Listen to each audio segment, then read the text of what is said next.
Hello, and thanks for joining me here at the Cutlery Cavern. This is not your typical man cave, and I hope it's not your typical knife channel either. The goal of the Cutlery Cavern is to share information of the history of traditional pattern knives and also to review affordably priced knives available for both the collector and user alike. Without further ado, let's see what's up for today's episode. MrSharp on YouTube began a open tag video in which you're to tag 3 other people and talk about your first knife. And so that sounded like a cool idea to me, so I decided I'm going to do that. So I will talk about my first knife, and I will also tag 3 people in the comment section who can then go and talk about their first knife if they're interested in doing that.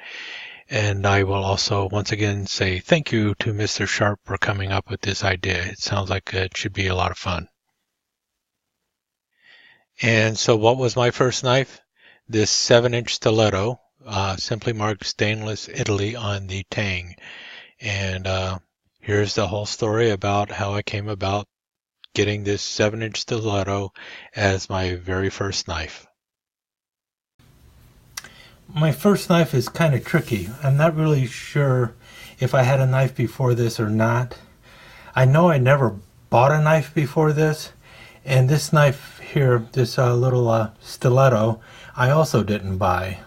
But I've always thought of it as my first knife, and I basically found this when I was a freshman in high school inside the high school. That was Tilden High School in Chicago, Illinois. Obviously, you're not supposed to be carrying knives, but everyone carried knives, and back in the 1970s, at least anyone who owned a knife carried one. And I didn't have one, and I found this in the hallway. And I don't know if you can see here, but the scale is broken right here. And I ended up repairing it using marine epoxy and a piece of wood that I basically filed and sanded and cut down and then crammed into that spot way back then. And obviously the wood did not match, so I used a mixture of varnishes and actually oil-based paint and just matched the color and then painted it in.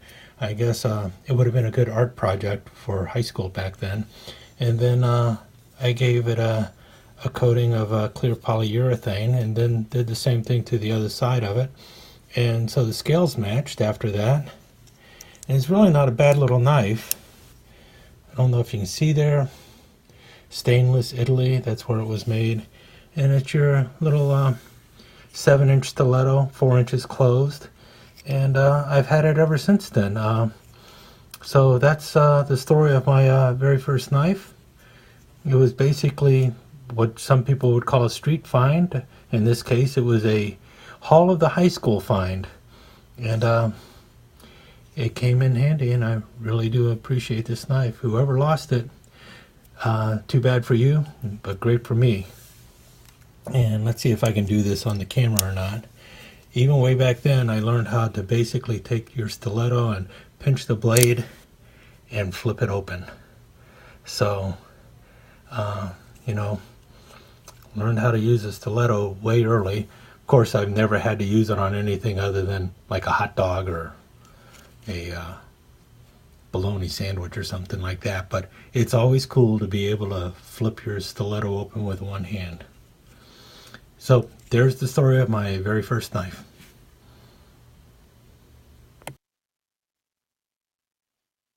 Okay, and just a few still shots of the actual knife, and here you see the 7 inches with the repaired handle and the nice 3-inch blade, just a typical clip blade. And here you see it closed, and the tang stamp, stainless steel Italy. And if you notice down here, you can see where the handle was broken and everything, and I probably need to get a little more epoxy in there and fill in the gap a little bit, but considering that's almost 30 years old, the epoxy didn't shrink too much, and it's still looking pretty good. And there you have it, 4 inches in the Closed position, 7 inches overall.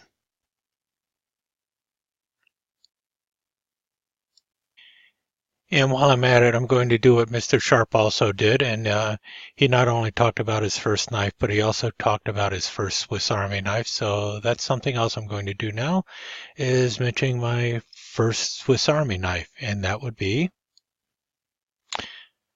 my first one, the Victorinox Woodsman.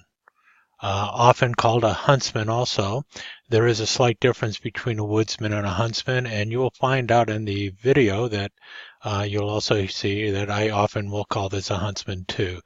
And the basic difference between the two will be pointed out. In any case, this is my very first Swiss Army knife, a woodsman. So my first Victorinox was this Huntsman. Supposedly it's an economy because it doesn't have a toothpick or tweezers. And this is interesting because this was the very first Victorinox I ever got. It was a Christmas present for my wife, and got it in the mid-'80s. And at the time, we didn't have a whole lot of money. And she asked what I wanted for Christmas, and I said, what I really want is just a Swiss Army knife. And I said, what I want with it is I want to have one that has scissors and a saw. And I really don't care if it has toothpicks or tweezers or anything, because I don't know if I'd be using those anyway. And she went out and she bought one for me. And that was my Christmas present that year. It was the main Christmas present that year. Probably about $17, $18 at the time. And at the time, it was also a lot of money for us. So it meant a whole lot then, and it still means a lot to me now. And as you can tell, it's got its nicks and dings because I carried it for a good 20, 25 years, and still love this knife. The only reason I don't carry it now is because it means too much to me, and I don't want to lose it. There was a time when I thought I had lost it and really got upset about it. So at that time, I decided when I found it, I was just going to retire it. I've got some still shots of close-ups of the various tools and everything, and I'll try and date it using those after this portion of the video. But that's my first Victorinox. Okay, as you heard, I thought that this was a Huntsman economy, but that's not the case. The main reason I was thinking, I've gone back and forth so many times with this. Is it a woodsman? Is it a huntsman? Is it a woodsman? Is it a huntsman?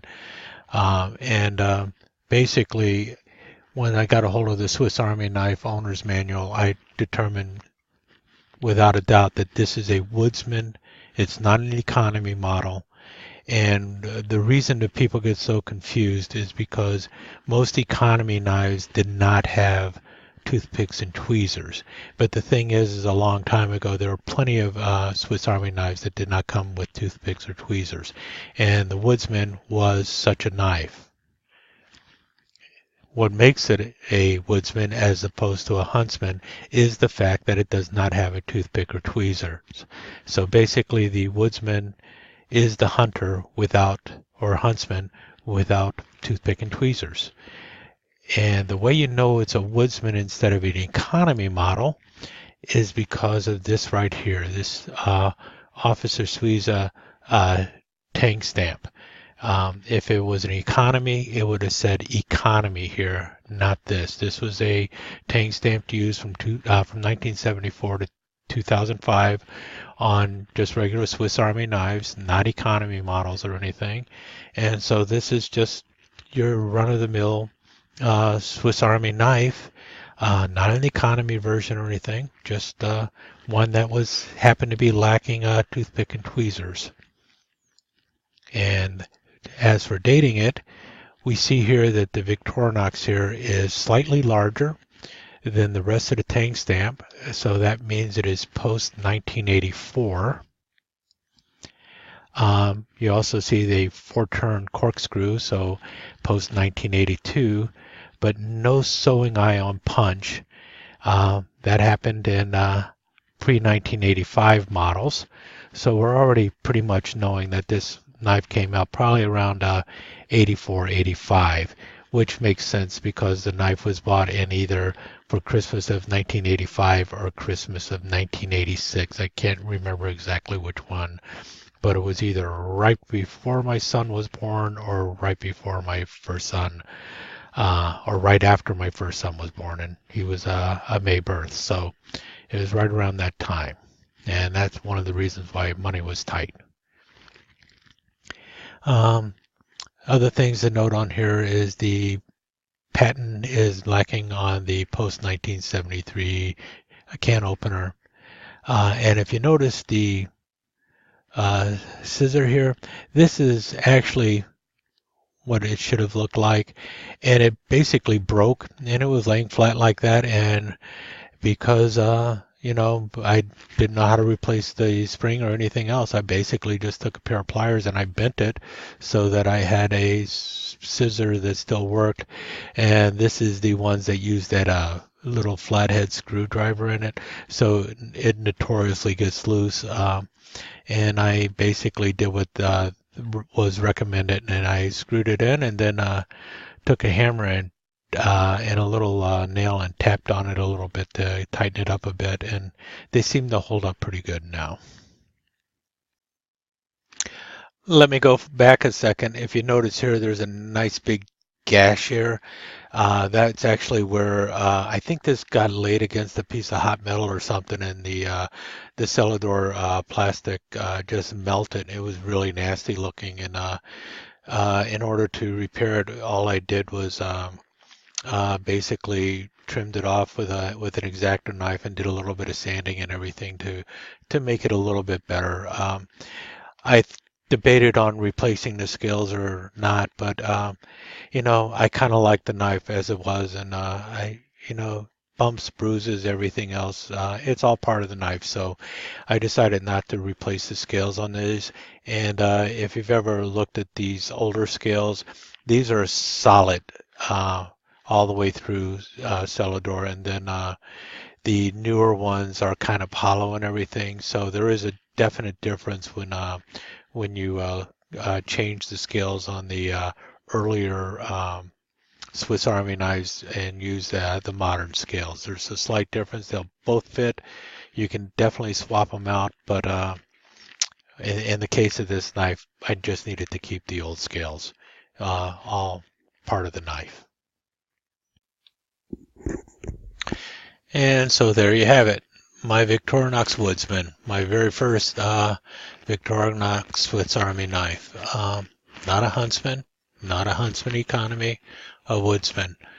Hope you enjoyed what you saw, and hope you participate in the open tag, What's Your First Knife? It's kind of fun. It gives you a chance to wander down memory lane. Thanks for watching, and as always, don't forget to ring that bell and subscribe if you've enjoyed what you've seen.